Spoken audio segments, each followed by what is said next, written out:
There has been a lot of controversy and debate about whether or not there is in fact a deep state within the U.S. government. The left wing states there is not. The right wing states that there is, and that is supported by the majority of the national population. People who claim there is a deep state are called conspiracy theorists and misinformed by the left-wing media. Those who claim there is not a deep state are considered complicit and part of the greater cabal. Let's look at the evidence. What if there is indeed a deep state? Who is involved? What is it? What does it entail? Is it a real danger to our republic? Hello, I'm Colin D, former history professor, Army and Marine Corps veteran, and welcome to this episode of Forgotten History.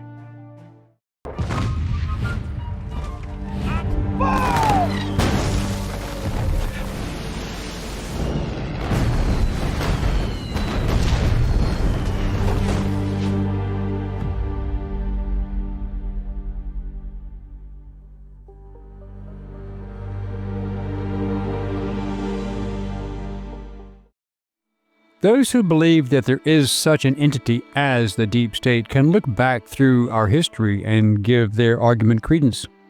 The rich, powerful, influential, and politically connected have always run government. This dates back even beyond men like Andrew Carnegie, J.P. Morgan, John Paul Getty, Henry Ford, and John D. Rockefeller, just to name a few, as they were the last of the great robber barons who ran their industrial empires with impunity due to their controlling politics.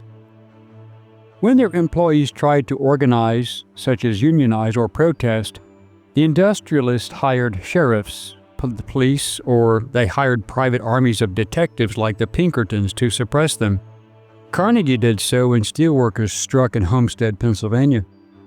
Sometimes state governors called in the National Guard, such as Ephraim Morgan did in 1921 to suppress a labor dispute in West Virginia. At other times, it was the regular army, as in 1919 when soldiers from Camp Pike indiscriminately machine-gunned black farmers who refused to be treated like slaves while working as sharecroppers, who were hiding in the woods outside of Elaine, Arkansas.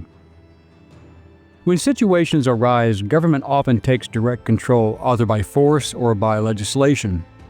Political scientist George Friedman alleges that such a deep state has existed since 1871, when the president's power over federal employees was restricted.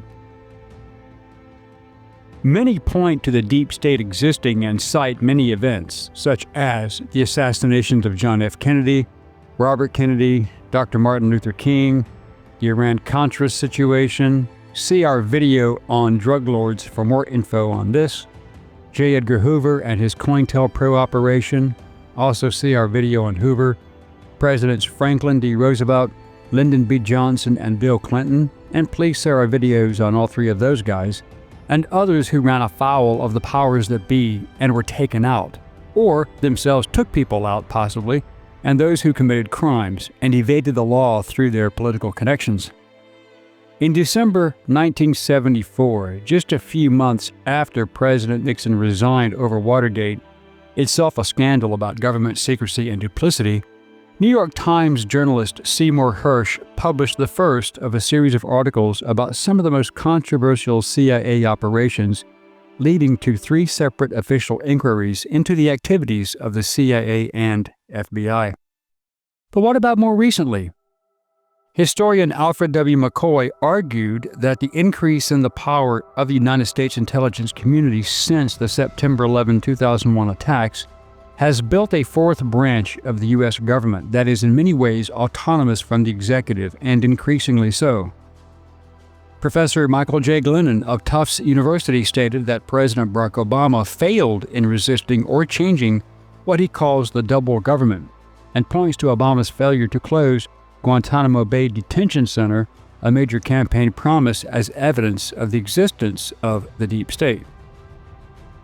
Another example is the ability of well-connected politicians, the vast majority being Democrats, but some career politicians in the GOP, being able to commit high crimes, even treason, and serious violations of national security that stagger the mind. Some point to the prime examples of Hillary Clinton, Eric Holder, and Barack Obama, with the various scandals such as Fast and Furious, resulting in many needless murders, and see our video on that, as well as on Barack Obama, and the Benghazi disaster that was also avoidable and criminal in its handling, and also please see our video on Benghazi. At the center of much of this was, of course, Hillary Clinton, whom, while Secretary of State, was using an unsecure computer server for sensitive data, a clear violation of national security that would have sent anyone else in government to federal prison for many years. Then there was Clinton ignoring a House of Representatives subpoena to hand over all communications devices. Instead, she deleted data and bleach-bit-washed hard drives, handed over some phones minus the SIM cards, while BlackBerry devices were smashed on her orders to destroy evidence. Anyone else with the exception of Eric Holder, who also defied Congress and evaded punishment, would have been sent to prison. Just ask Steve Bannon and Peter Navarro. Former NSA leaker Edward Snowden has alleged that there is a deep state made up of civil servants. Then, FBI Director James Comey under Attorney General Loretta Lynch were under scrutiny. That was when, in the minds of many, Comey proved that the deep state exists, when he admitted that Hillary Clinton had thousands of violations of the National Security Act, as well as contempt of Congress and lying under oath during hearings in Congress. He publicly stated that no reasonable prosecutor would pursue this case as there was no intent to commit a crime. The problem is, the law doesn't say you have to have intent. You just did it. This statement on national television was astounding because it was not Comey's position. He had no authority to make such a decision. That was up to the Attorney General Lynch and a federal grand jury. Then there was the Operation Crossfire Hurricane targeting Donald Trump. The FBI and intelligence communities conspired to create a false report, better known today as the Russia hoax, or the Steele dossier. After over $30 million in so-called investigations, hearings, and violations of the Constitution, nothing came of it. Comey and the others in the FBI, such as Deputy Director Andrew McCabe, Peter Strzok, and then Counterintelligence Assistant Director Bill Priestap, crafted false cases using lies and innuendo to file 4 FISA applications to the FISA court under false pretenses. That's a felony, each count. These were used to justify spying on the Trump campaign, and then these warrants were renewed again and again and again using perjured statements by Comey to continue the spying after Trump became president. When the truth finally came out, there was no punishment for those who broke the law. That was just more evidence of the deep state protecting their own.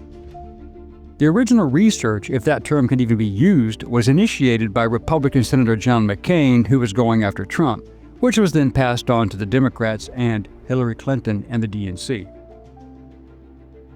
The investigation insinuating that Trump was conspiring with Vladimir Putin was started based upon the false dossier that Clinton, Obama, the DNC, through the law firm Perkins Coie crafted.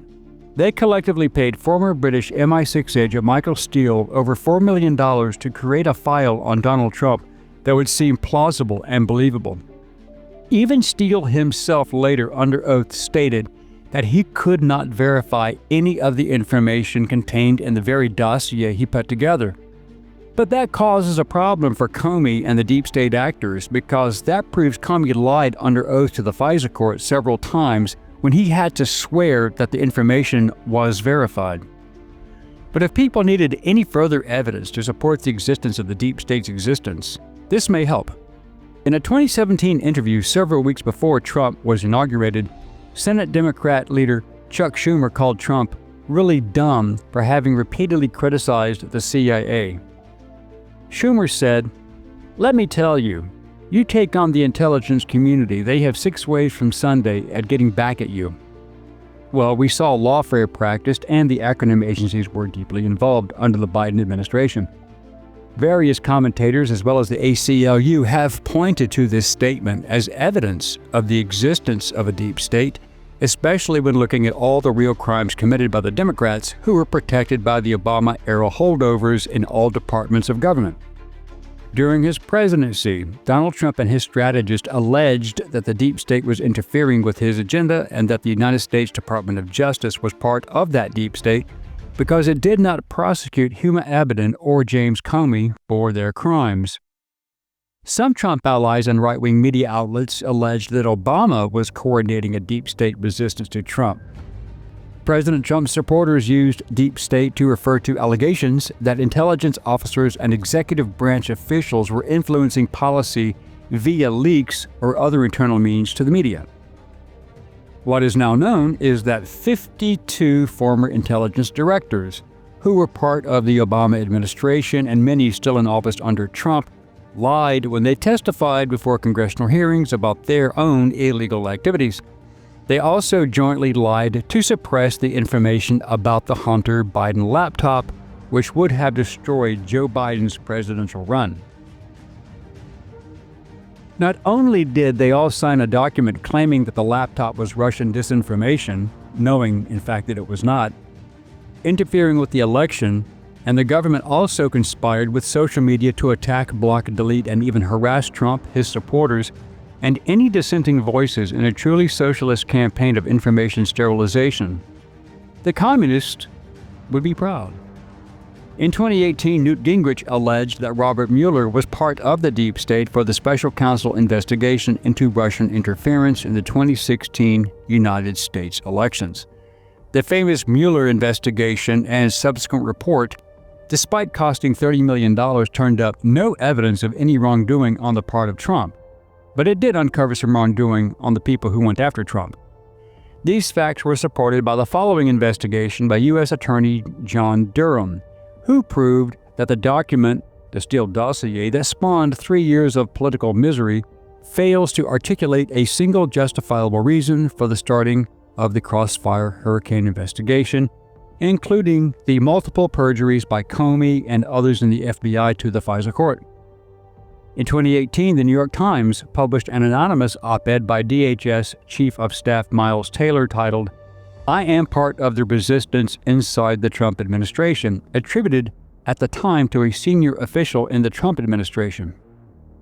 In the essay, Taylor was critical of President Trump and claimed that many of the senior officials in Trump's own administration are working diligently from within to frustrate parts of his agenda and his worst inclinations. Former House Speaker Kevin McCarthy described this as evidence of the deep state at work, and David Bossie wrote an op-ed at Fox News saying this was the deep state working against the will of the American people. Also, we cannot forget the military-industrial complex, which survives on the largesse of taxpayers and conflicts, which in turn support defense contractors, often staffed by former retired flag officers, who even recently have proven to be political creatures rather than the patriots who took their oaths to save the country. In 2018, Republican U.S. Senator Rand Paul alleged that the CIA only briefing the Gang of Eight on sensitive intelligence issues was an example of the deep state. That gets even deeper when we look at the other agencies also working within the deep state who spent years covering for the Biden crime family. The aforementioned laptop, immediately dismissed as Russian disinformation, was not only proven to be true, there was enough evidence on that laptop to charge Hunter Biden with dozens of crimes ranging from sex trafficking, federal weapons violations, tax evasion, conspiracy to conduct operations in violation of federal law, and failing to register as a foreign agent. Now, this last violation was the meat and potatoes of the deep state going after General Michael Flynn and others in the Trump administration. Those on the good side of the deep state had no such legal worries.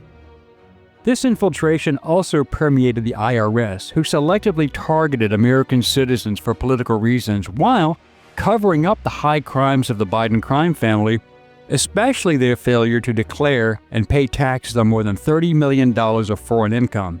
They never even justified how they made the money. The IRS and DOJ withheld documentation and information from the American people to allow the 7-year statute of limitations to run out on the most serious tax evasion charges where most of Hunter and Joe's money was made. If they had not, Joe and Hunter would probably have gone to prison.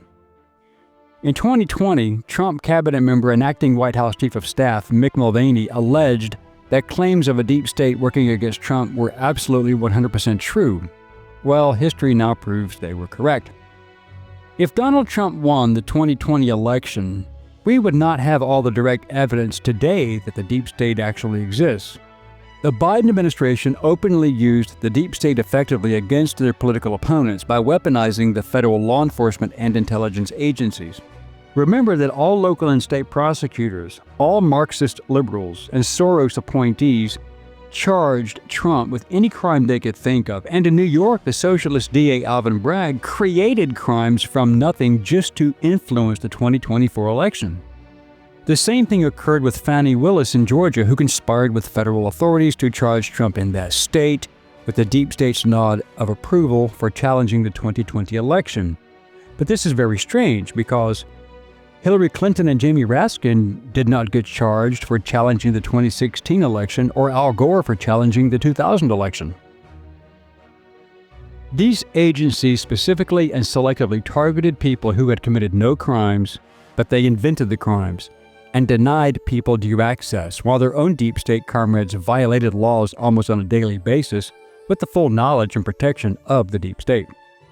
Had Attorneys General Loretta Lynch and Merrick Garland, in conjunction with FBI Directors James Comey and Christopher Wray, not felt comfortable enough to unleash lawfare against American citizens, then we would not have the proof. Part of that ability to operate outside the law while also being the law themselves was only possible due to several factors. One is the fact that all of the mainstream media sources and their owners are compliant and active supporters, if not in fact members of the deep state proper. More recent events included the 2 assassination attempts on Donald Trump in 2024. The Secret Service and FBI to this day have not released the investigative documents to the congressional committees. This means they are either complicit in the acts bordering on treason, or they are too incompetent to handle the investigation. Either way, their leadership has to go.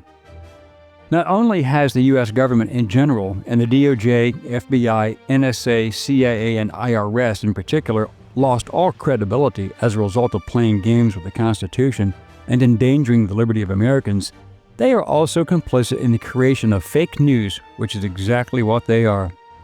Now that 2025 will have a new president and administration, and Donald Trump and his team know what to expect, where to go, and who to fire and prosecute, it looks like the deep state as we know it may be on its way out. Thank you for watching this episode of Forgotten History. If you liked what you saw, please click like, share, and subscribe. And if you would like to assist with the ever-increasing cost of production, please consider becoming a channel member and joining our Patreon page.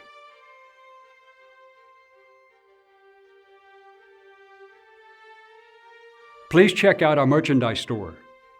And thanks for watching.